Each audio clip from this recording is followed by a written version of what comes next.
नमस्कार दोस्तों। आज हम बात करेंगे भारत के इतिहास के उस दौर की जिसे एक साथ स्वर्ण युग और विनाश का युग कहा जाता है। एक समय जब भारत में मंदिरों की भव्यता बढ़ रही थी, लेकिन दूसरी ओर आपसी संघर्षों ने देश को कई हिस्सों में बांट दिया था। और इसी का फायदा उठाकर एक विदेशी आक्रमणकारी आया जिसने भारत को 17 बार लूटा। तो चलिए जानते हैं इस कहानी को आज की वीडियो में। बात है 11वीं सदी में चोल वंश दक्षिण भारत की सबसे शक्तिशाली शक्ति बनकर उभरा। राजेंद्र चोल ने न सिर्फ दक्षिण भारत में बल्कि समुद्र पार जाकर अंडमान निकोबार, लक्षद्वीप, मालदीव और श्रीलंका तक अपना वर्चस्व स्थापित किया। उन्होंने एक विशाल कृत्रिम झील बनाई और बृहदीश्वर मंदिर जैसा भव्य शिव मंदिर भी बनवाया, जिसे आज यूनेस्को वर्ल्ड हेरिटेज साइट के रूप में जाना जाता है।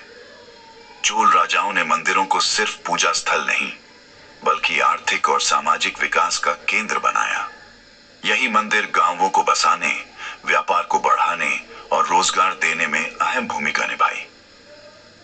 लेकिन इसी समय भारत में कई छोटे छोटे राज्य उभर आए। परमार, पाल, नवनाउनी, ताटोमंडेर, पाल और राष्ट्रकूट जैसे।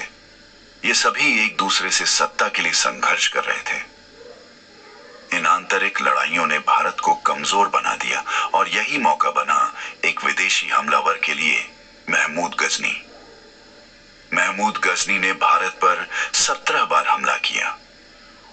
वह गर्मियों में ही आता था क्योंकि पंजाब की नदियों और बरसात की वजह से रास्ता दुर्गम हो जाता था।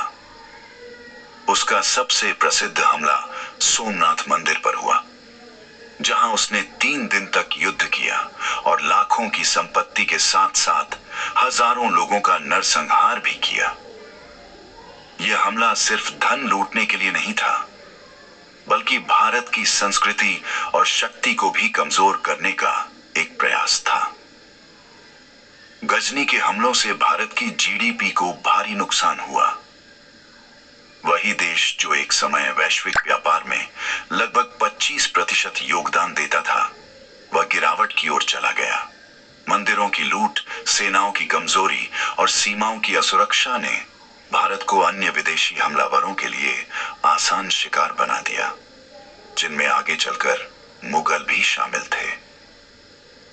अगर उस समय भारत के राजा एकजुट होते और आपसी झगड़े छोड़कर बाहरी दुश्मनों के खिलाफ एक होकर लड़ते, तो शायद भारत का इतिहास कुछ और ही होता।